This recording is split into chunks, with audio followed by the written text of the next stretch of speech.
오늘 생각할 말씀은 성령이 임한다는 것, 고넬료 가정에 성령이 임했지 않습니까? 그리고 세례를 준다는 것, 성령이 함께하는 것, 세례를 베푸는 것. 이것은 우리가 조금 알듯하기도 할 텐데요. 이것에 대해서 좀 정리를 명료하게 하겠습니다.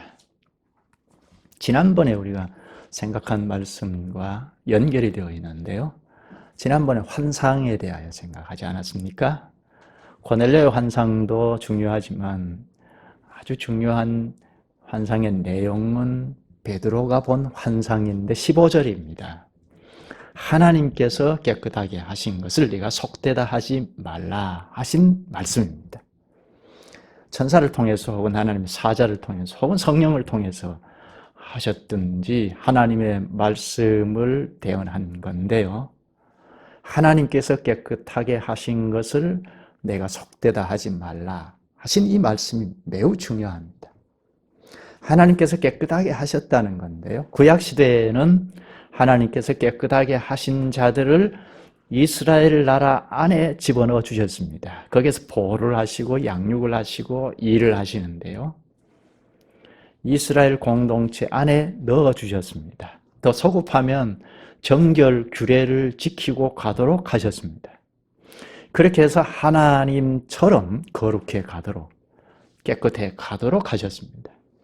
하나님께서 깨끗하게 하신 자들을 이스라엘 공동체 안에 넣어 주셨습니다.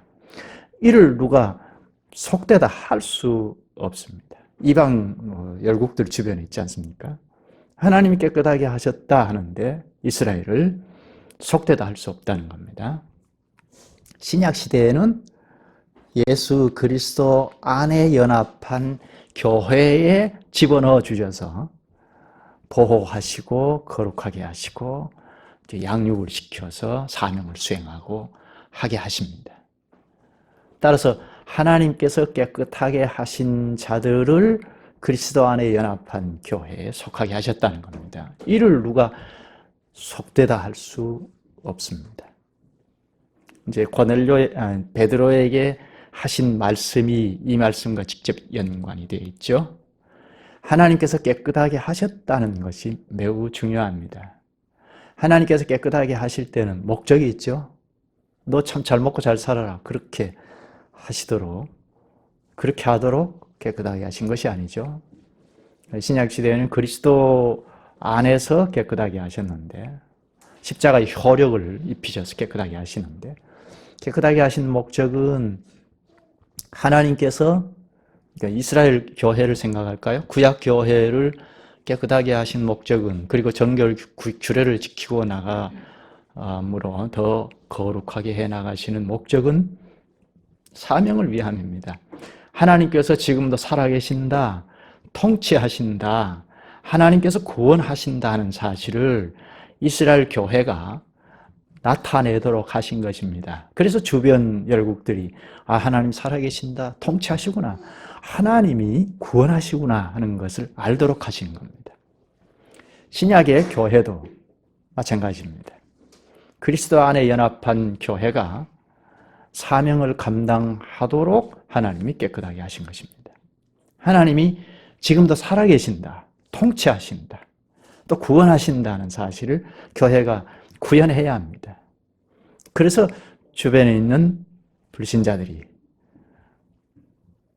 하나님의 구원을 알고 하나님의 살아계심을 알고 하나님의 통치를 알고 하나님 앞에 나올 수 있도록, 우리가 하나님 앞에 나와서 이렇게 부복하고 예배하는 것처럼 하나님 앞에 굴복할 수 있도록 하는 그 사명을 교회인 우리에게 주어졌다는 겁니다.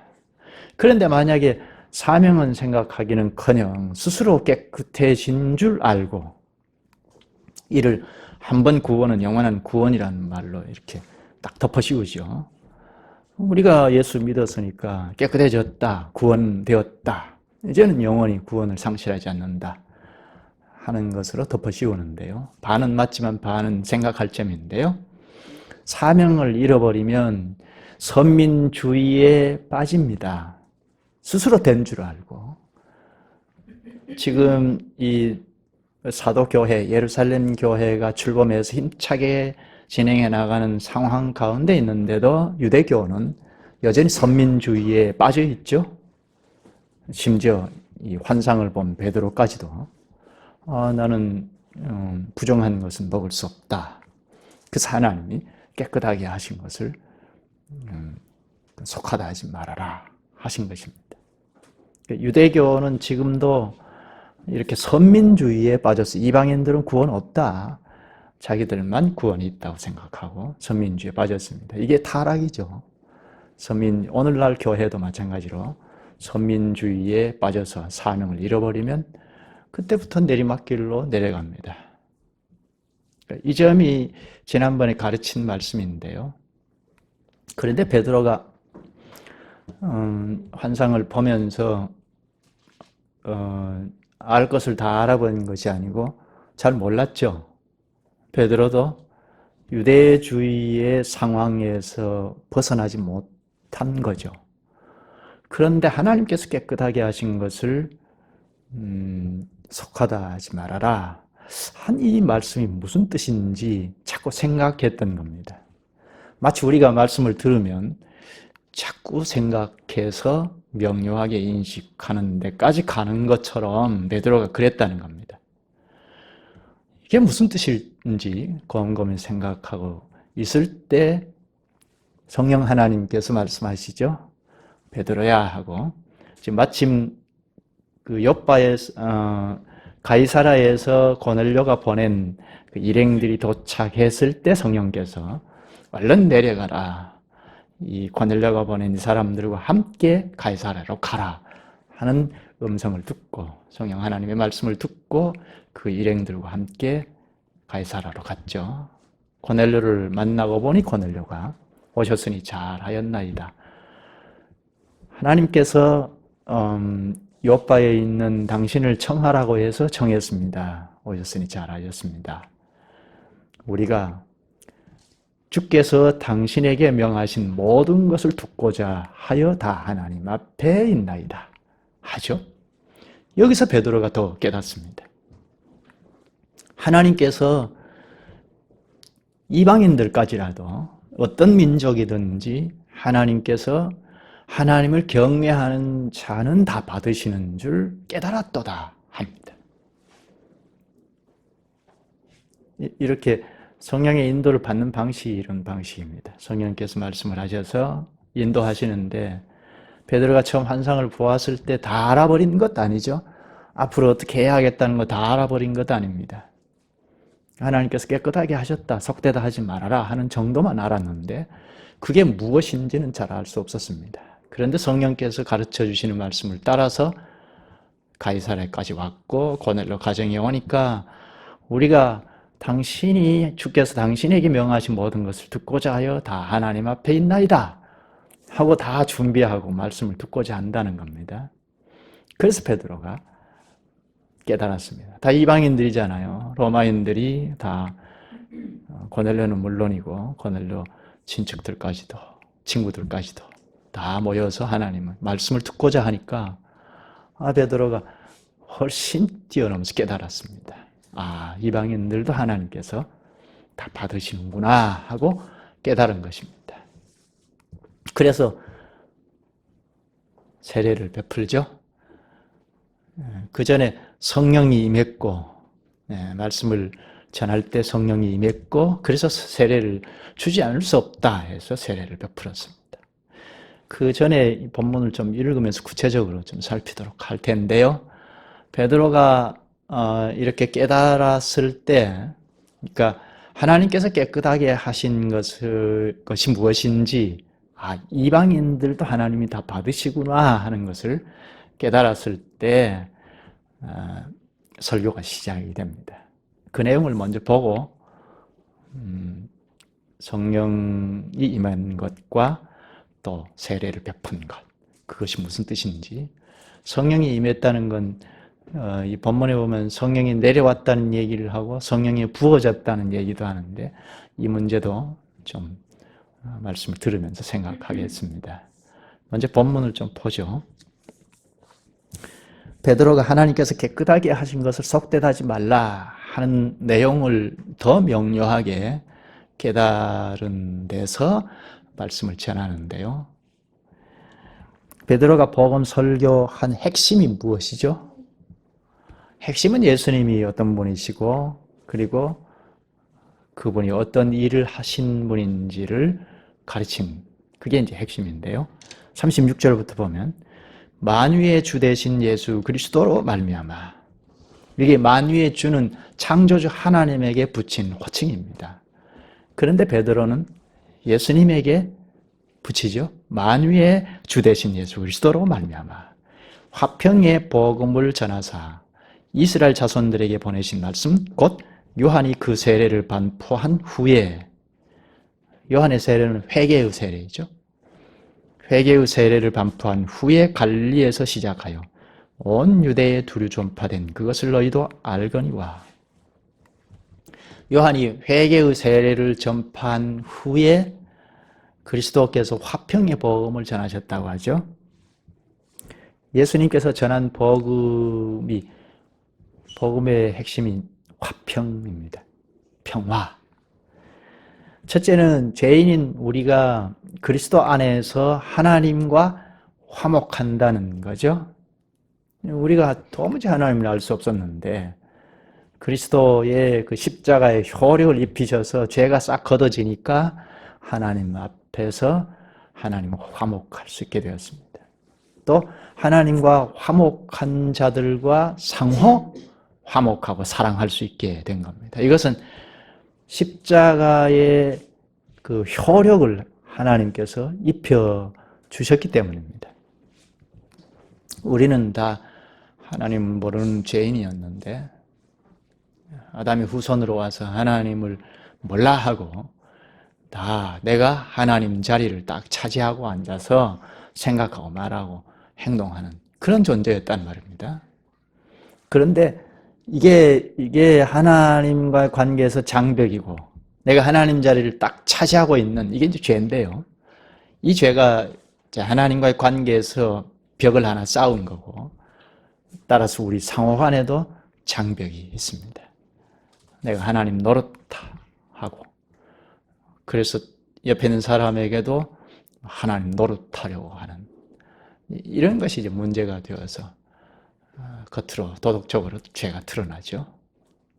이렇게 장벽이 있었는데 예수 그리스도께서 십자가에서 그 장벽을 가진 죄죠. 우리의 죄를 다 짊어지고 하나님 노릇하는 우리의 죄악을 다 짊어지고 십자가에 심판받아 버렸다는 말입니다. 그래서 장벽이 허물어져 버렸어요. 그래서 하나님과 우리와의 관계가 화목 관계가 되었고 우리 상호 간에도 화목하고 사랑할 수 있는 관계가 되었다는 겁니다.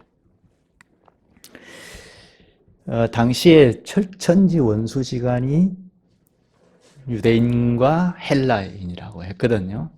근데 예수께서 십자가에 죽으심으로 그 죽으심의 효력을 입히심으로, 그러니까 죽으심으로 그 장벽이 허물어졌기 때문에 유대인도 이방인도 하나가 될 수 있다는 겁니다. 지금 고넬료 가정에서 그런 일이 일어나는 거지. 지금 화평의 복음을 예수님께서 죽으시기 전에 이미 사역하실 때 갈릴리에서부터 온 유대에 두루 다니며 전파하셨다고 합니다. 그 다음 38절을 볼까요? 하나님이 나사렛 예수에게 성령과 능력을 기름 붓듯 하셨으며 그가 두루 다니시며 선한 일을 행하시고 마귀에게 눌린 모든 사람을 고치셨으니 이는 하나님이 함께 하셨습니다. 여기 성령과 능력을 부으셨다, 기름 붓듯 하셨다고 하죠. 성령과 능력을 기름 붓듯 하셨다. 무슨 뜻이죠? 성령과 능력을 기름 붓듯 하셨다. 기름 붓는다는 건 구약적인 상황을 말하는데요. 구약의 직분자들에게 기름을 부었죠. 기름을 부은 자, 기름을 부었다 하는 그걸 그 헬라어로 번역한 게 그리스도입니다. 히브리어는 메시아입니다.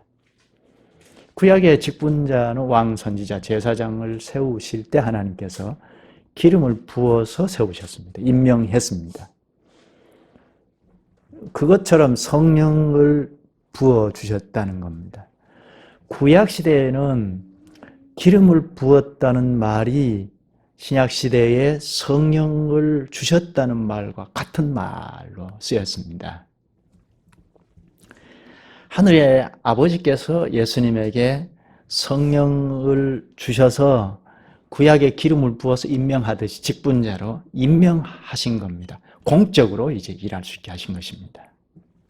삼직이죠. 삼직을 겸비한 중보자로 공식적으로 임명을 받아서 일을 시작하게 되었습니다. 성령을 힘입어서 두루 다니시며 선한 일을 하셨다고 하고, 선한 일을 하셨다는 거, 예수님이 선함의 본질이죠. 그리고 마귀에게 눌린 모든 사람을 고치셨다고 합니다. 이 일에, 그러니까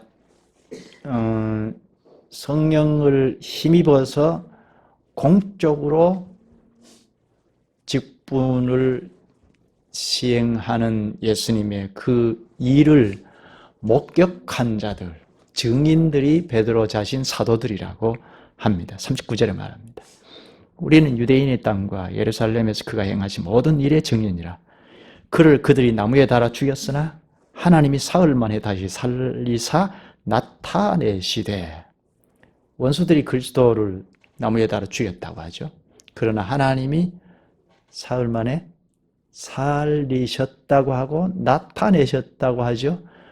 부활하신 예수님, 하나님의 능력으로 부활하셨다는 거고, 부활하신 예수님께서 나타내셨다고 하는데, 그 뒷구절을 보면 모든 사람들에게 나타내시기 전에 사도들에게 나타내셨다고 합니다. 사도의 자격은 부활하신 예수님을 목격한 자들이거든요. 43절에 그에 대하여 모든 선지자도 증언하되 그를 믿는 사람들이 다 그의 이름을 힘입어 죄사함을 받는다 하였느니라. 그리스도를 힘입어 죄사함을 받는다. 하나님께서 십자가의 효력을 입혀주시기 때문입니다. 하나님이 깨끗하게 하신 것을 속되다 하지 말라 하는 말씀이 지금 이 말씀과 그리스도를 힘입어 죄사함을 받는다는 말씀과 일맥상통한 말입니다. 이렇게 베드로가 화평의 복음을 전하신 예수 그리스도를 설명을 쭉 합니다. 이 설명을 하는 중에 성령이 내려오셨다고 합니다. 44절에 베드로가 이 말을 할 때에 성령이 말씀을 듣는 모든 사람에게 내려오시니, 말씀을 듣던 모든 사람에게 성령이 내려오셨다고 합니다. 그 뒷구절에는 성령이 부어졌다고 합니다. 이 성령이 내려오셨다, 성령이 부어졌다는 말은 잠시 후에 생각하겠습니다. 여기 성령이 내려오셨다는 것을 어떻게 알았을까요? 오늘 우리가 예수 그리스도를 처음 믿으면 성령이 함께 하시잖아요. 그러면 예수 그리스도를 처음 믿을 때 성령이 오셔요. 성령 하나님이 오셔서 함께 하시는데 그걸 알 수 있나요? 처음 예수 믿을 때 예수 믿으면 성령이 함께 하시잖아요. 그 전에 성령 하나님께서 일을 하셔서 우리가 예수를 믿고 고백하게 되는데 그 사실을 알 수 있나요? 성령이 함께 하시는 것. 처음엔 잘 모르잖아요. 근데 여기서는 다 알았어요. 어떻게 알았을까요? 이게 방언했다는 것, 그리고 이 신비한 현상이 동반이 됐다는 것. 이게 누가가 기록을 할 때 요약해서 그러는데 아마 오순절날, 사도행전 2장의 오순절날 성령이 강림하고 현상이 동반된 것처럼 여기도 그랬을 것 같습니다. 45, 46절에 말합니다. 베드로와 함께 온 할례 받은 신자들이 이방인들에게도 성령 부어주심으로 말미암아 논란이 이는 방언을 말하며 하나님 높임을 들음이로라. 방언을 말했다. 외국말이죠. 외국말을 했다. 아마 이건 베드로가 전한 예수님에 대한 그 전함을 그 로마인들이 각각 알아먹을 수 있도록 아마 외국말을 했던 것 같고, 이건 하나님께서 초능력을 일으키셔서 하신 거죠. 외국말을 배운 적이 없는데도. 그리고 하나님을 높였다는 것은 찬송했다는 것 같습니다. 방언하고 찬송하는 것은 성령 강림의 외적 표시입니다. 우리 사도행전 2장을 배울 때도 언급한 내용인데요. 성령이 강림하셨을 때 현상이 동반이 되는 것, 대표로 방언을 말했는데요. 현상이 동반이 된 건 성령이 강림하셨다 보라는 외적 표징입니다. 사인이죠. 우리 집에 손님이 방문할 때 딩동하고 벨을 울리잖아요.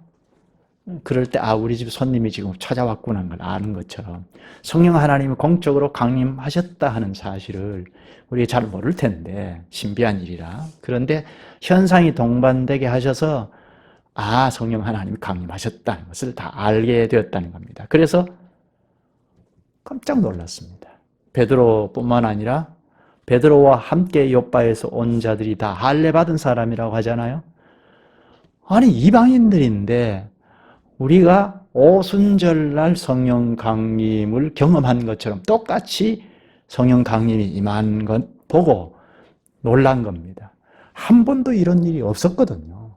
이방인들에게, 그동안은 유대인들에게 성령이 강림하고 세례를 받고 한 일만 있었지 이방인들에게는 없었다는 말입니다. 근데 이방인인데도 불구하고 성령이 강림하고 하나님을 찬송하고 하는 일이 기이한 현상이 동반이 되는 것을 보았다는 겁니다. 그래서 깜짝 놀랐습니다.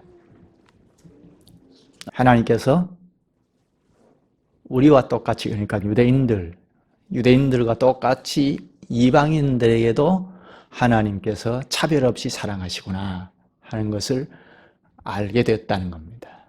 그러니까 베드로도 훨씬 더 체득한 거죠. 훨씬 더 체험적으로 하나님이 깨끗하게 하신 것을 속되하지 말라는 말씀을 깨달은 겁니다.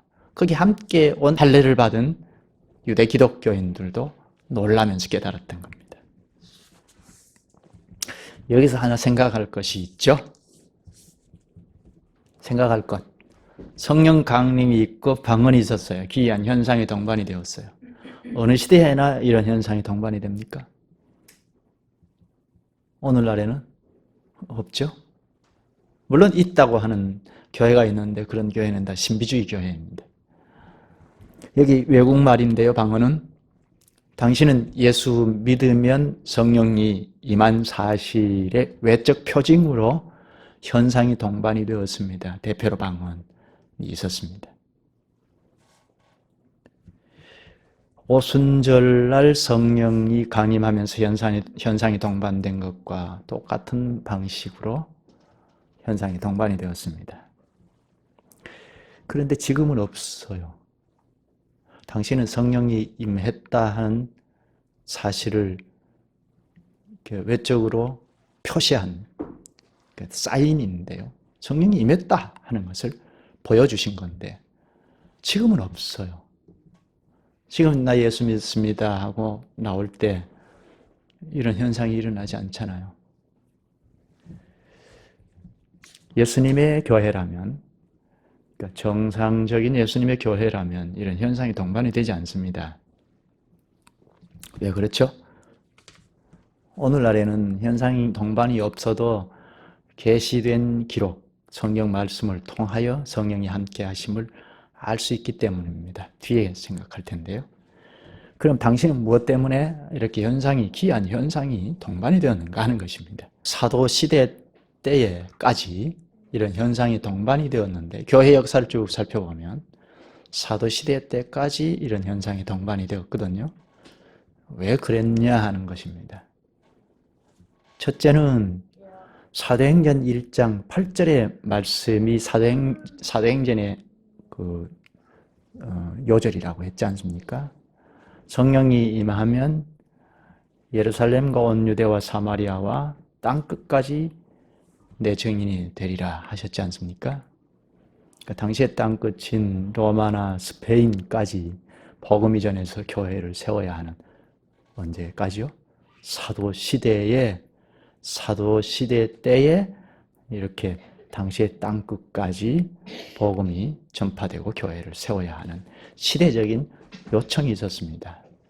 그러니까 성령 강림이 그 자리에서 속히 성령이 임했다 하는 것을 외적인 표징을 보여주셔서 알리신 것입니다.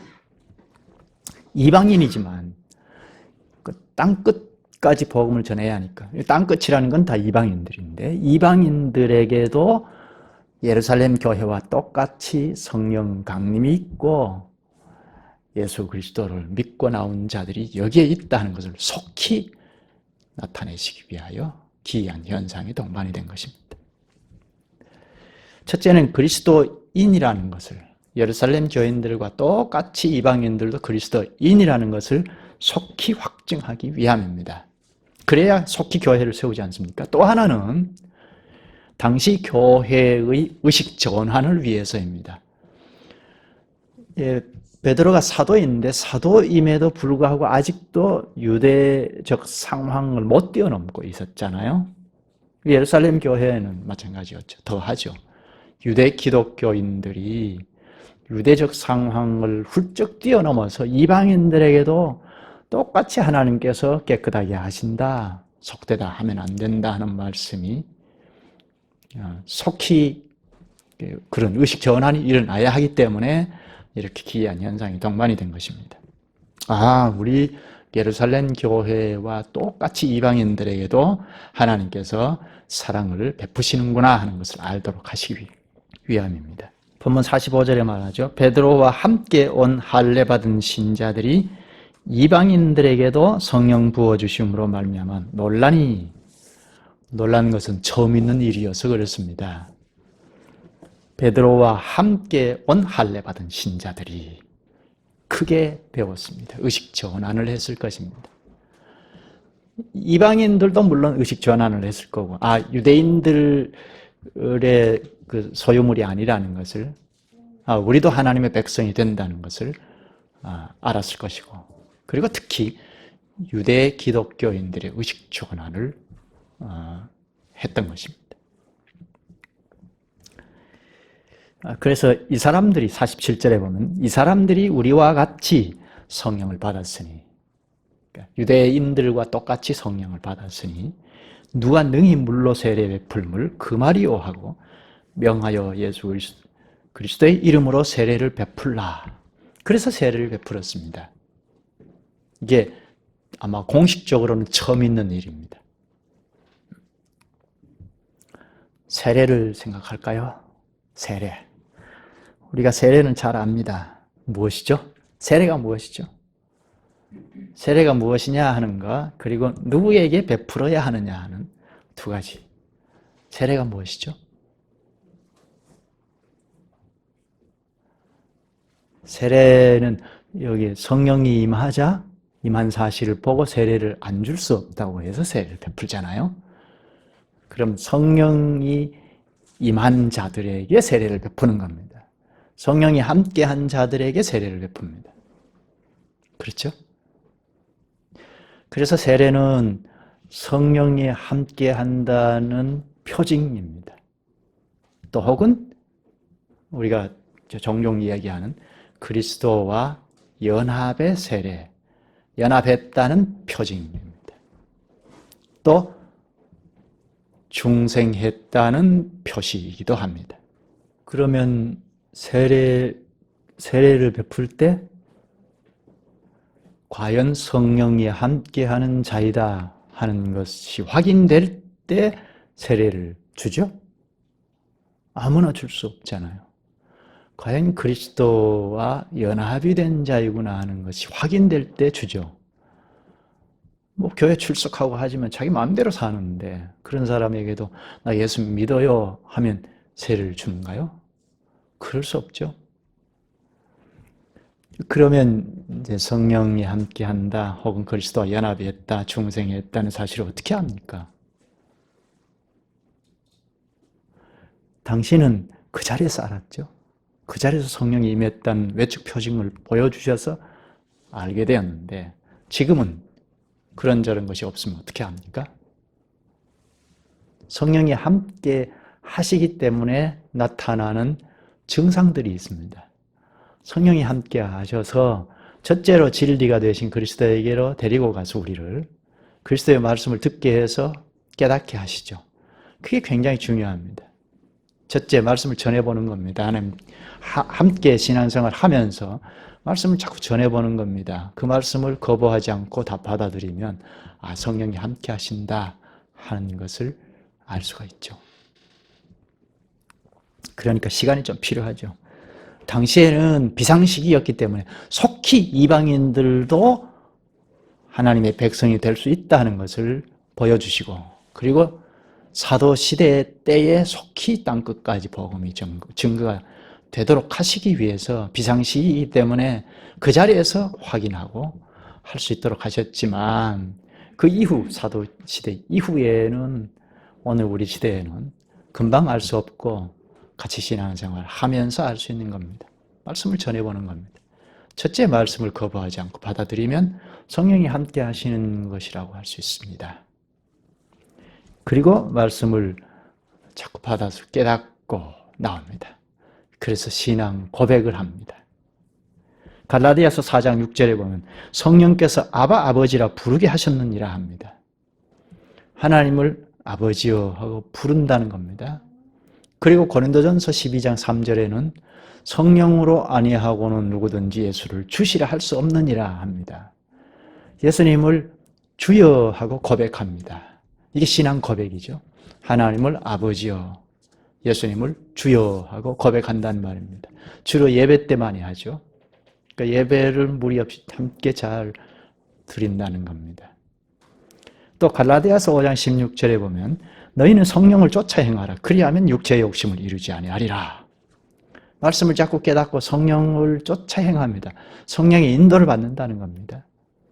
그런 자는 성령이 함께 하신다는 것을 알 수가 있는 거죠. 그래서 성령의 인도를 받는 삶을 이렇게 살아가고자 하는 자들을 데려다 교회가 세례를 베풉니다. 오늘 본문에도 그랬죠. 고넬료 가정에게 성령이 임한 사실을 알고 세례를 베푼 겁니다.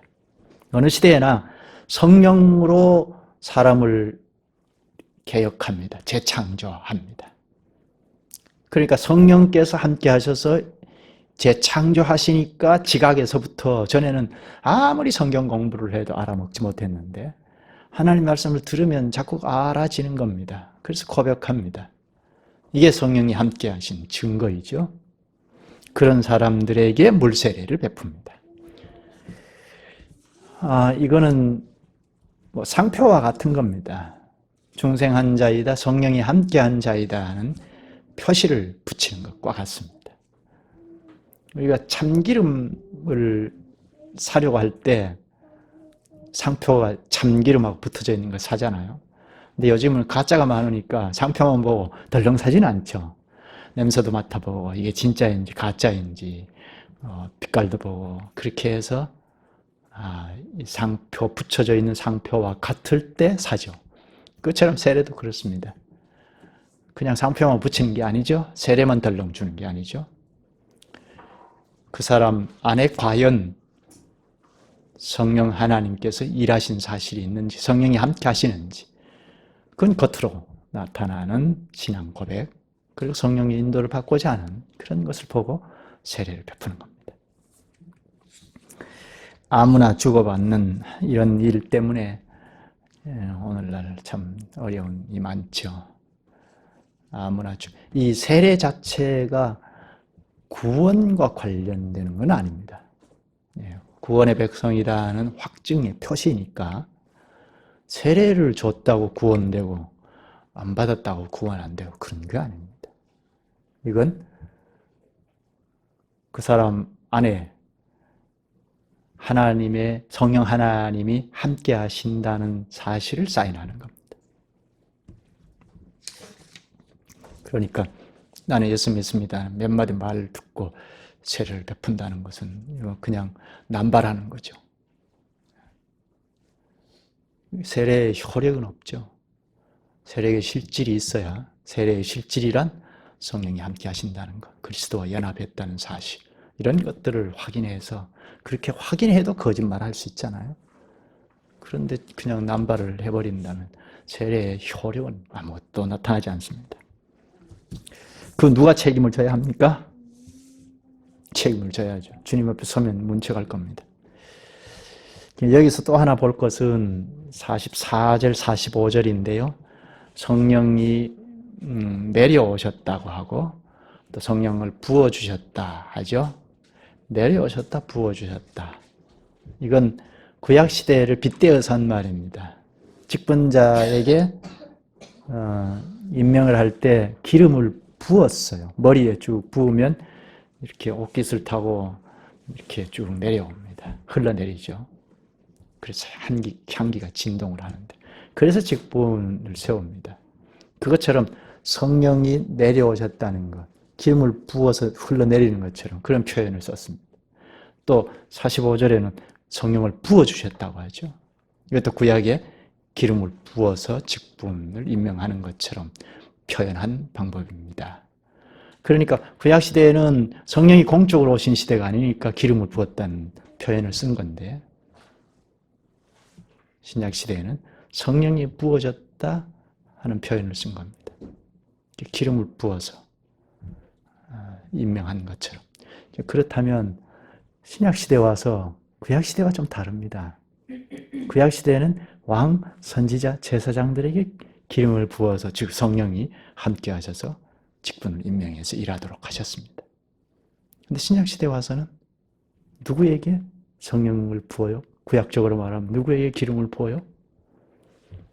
첫째는 예수 그리스도에게 성령이 함께 성령이 부어졌고, 또 예수 그리스도와 연합이 된 모든 자들에게, 그리스도인들에게 성령이 부어집니다. 그러면 뭐가 돼요? 예수 그리스도와 연합이 된 우리 모두는 다 직분자예요. 하나님 나라의 배역을 맡은 공인들입니다. 공무원들입니다.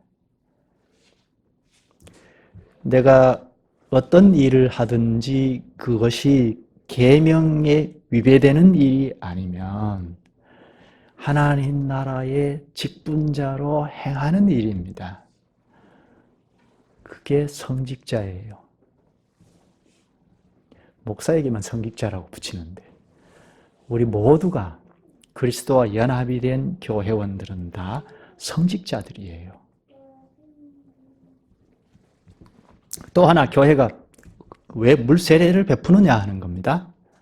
앞에서 물세례는 구원과 그 영향을 미치지 않는다고 했죠. 물세례를 받지 않아도 구원에는 영향을 끼치지 않습니다. 그럼 물세례를 줄 필요가 있는가? 물을 이렇게 뿌리거나 붓거나 해서 삼위 이름으로 세례를 주노라 하잖아요. 뭐 꼭 그렇게 해야 하느냐. 그래서 세례를 그냥 크게 생각하지 않은 교회도 있습니다. 세례뿐만 아니라 성찬도 마찬가지인데요. 꼭 그렇게 해야 하느냐 하는 겁니다. 성령 세례를 받았으니까 중생자잖아요. 성령이 함께 하셔서 일하신 그 사람은 재창조된 사람들이니까 굳이 물세례를 줄 필요가 있느냐 하는 겁니다. 그래서 물세례는 성령 세례와는 달리 하등 그 의식으로 생각하는 경향이 많습니다. 그렇지 않습니다. 그럼 예수님께서 제정하실 까닭이 없죠. 물세례를 예수님께서 제정하셨죠? 언제 제정했죠? 하늘에 오르시기 직전에 마태복음 28장 19절 20절에 모든 족속으로 제자를 삼아 삼위 이름 안으로 세례를 베풀라 했죠. 이건 교회를 형성해라는 건데요. 그러니까 물세례를 베풀어야, 그러니까 성령이 함께 하셔서 중생된 자임을 확인해서 과연 그렇다 하고 공적으로 물세례를 베풀어서 확증을 한다는 말입니다. 그래야 같이 교회를 이룰 수 있지 않습니까? 그렇죠? 물세례가 없으면 같이 교회를 이루기가 참 어렵죠. 나 예수 믿어 하고 그렇게 형성할 수는 있을지 모르겠습니다. 그리고 공식적으로 교회를 형성해서 교회가 보증을 한다는 겁니다. 이러면 삼위 이름 안으로 우리 교회 세례교인이 되었노라 하고 선언을 하면 이건 뭡니까? 확증하는 것이고 이제는 교회가 책임진다는 얘기입니다. 그래서 그가 계명을 심하게 어기고 불신자처럼 행동하면 권징도 하고 하는 겁니다. 교회 책무 때문에 그렇습니다. 그래서 돌아오게 해서 같이 함께 영원한 영광의 나라에 이렇게 데려가도록 하신 겁니다. 그래서 예수 그리스도께서 세례를 제정하신 것입니다. 성찬도 마찬가지인데요. 성찬은 다음에 성찬식 하기 전에 말씀을 깊이 좀 생각하도록 하겠습니다. 그러니까 물세례가 있어야 외적 표징을, 그러니까 이건 언약의 표징이라고 하기도 하고, 그래서 언약민이다 하는 것, 또 그리스도와 연합의 세례이기도 한데요. 로마서 6장에는 연합의 세례를 베풀므로 과연 그리스도와 연합이 되었다는 것을 체득할 수 있도록 하는 겁니다. 그렇게 해서 교회원이 되어야, 이게 교회는 천국의 관문이잖아요. 세례를 통하여 천국의 문을 열어주어 입회해야 과연 나도 천국 백성이다 하는 것을 알고 누구나 알 수 있게 되는 겁니다. 그러니까 세례가 있어야 하나님 나라에 입성에 들어가는 것이 과연 그렇다는 것을 객관화하는 것이고, 그리고 이렇게 해서 교회원이 되므로 하나님께서 교회를 통하여 말씀을 하시고, 공적으로 말씀하시고, 오늘 예배 이 시간처럼 공적으로 말씀하시고, 교회를 쓰셔서, 특히 그리스도께서 교회를 쓰셔서 그 시대에 죽어가는 자기 백성들을 구출해내시고 하시거든요. 이렇게 사명을 수행하도록 교회를 일단은 보호하시고, 교회 안에 보내주시고 보호하시고 양육하시고 하늘의 복을 다 내려주신다는 겁니다. 그러므로 세례로서 공식적으로 회원으로 입회함으로 교회에 내리시는 하나님의 복을 다 같이 받아 누릴 수 있게 되는 겁니다. 그러니까 세례가 반드시 필요하죠.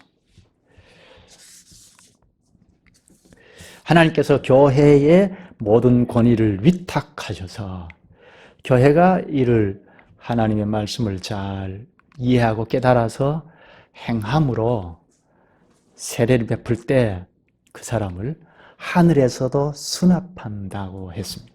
예수님께서 내 교회를 세우리라 하시고 마태복음 16장 18절에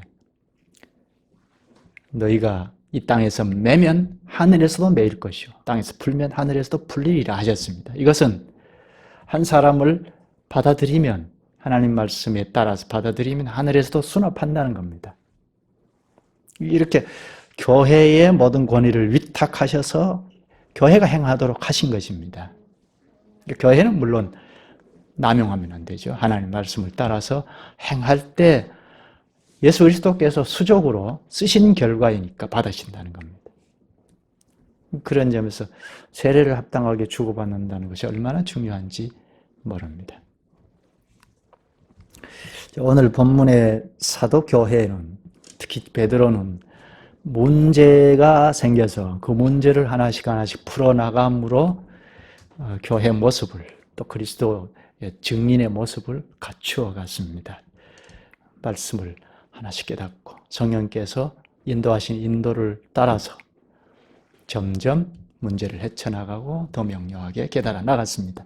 이게 교회 세워가는 방식입니다. 오늘 교회도 어떤 문제가 있으면 그 문제를 놓고 하나씩 말씀으로 풀어나가고, 그리고 성령 하나님께서 말씀을 깨우치실 때 그 말씀을 따라서 성령의 인도를 따라 나갈 때 교회 모습을 자꾸 갖추어 갑니다. 처음엔 어설프게 교회를 형성했다 하더라도 그건 큰 문제가 되지 않습니다.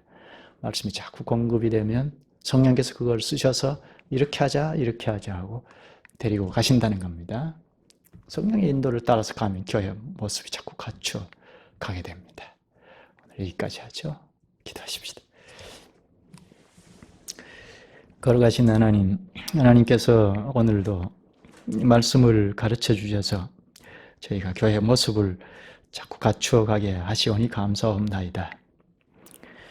초기 당시에 베드로 사도까지도 하나님께서 깨끗하게 하신 것이 무엇인지 잘 알 수 없었으나 그 말씀을 가지고 생각할 때 성령께서 가르쳐 주셔서 그 성령의 인도함을 따라서 고넬료 가정에 이르렀을 때 고넬료가 본 환상의 내용을 들었을 때 더 구체적으로 깨닫고 또 깨달음을 가지고 말씀을 전할 때 성령이 임한 사실을 보고 명확하게 깨달음으로 이방인들도 하나님께서 받으신 것을 알고 세례를 베푼 사실을 오늘 저희에게도 가르쳐 주셔서 오늘 저희도 어떤 상황에 빠져 있는지 이 상황을 헤쳐나가고 뛰어넘을 수 있기 위하여 성령의 인도를 따라서 간다는 것이 얼마나 중요한지를 알 수 있게 되옵나이다.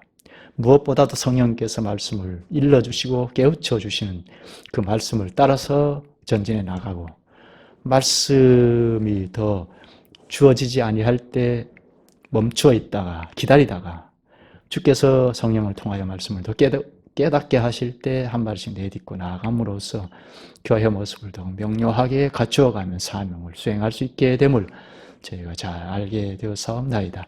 성령께서 우리 가운데 늘 함께하사 이 말씀이 우리의 현실에서도 파급이 될 수 있게 하여 주시기를 원하옵나이다. 예수님의 이름으로 기도하옵나이다. 아멘.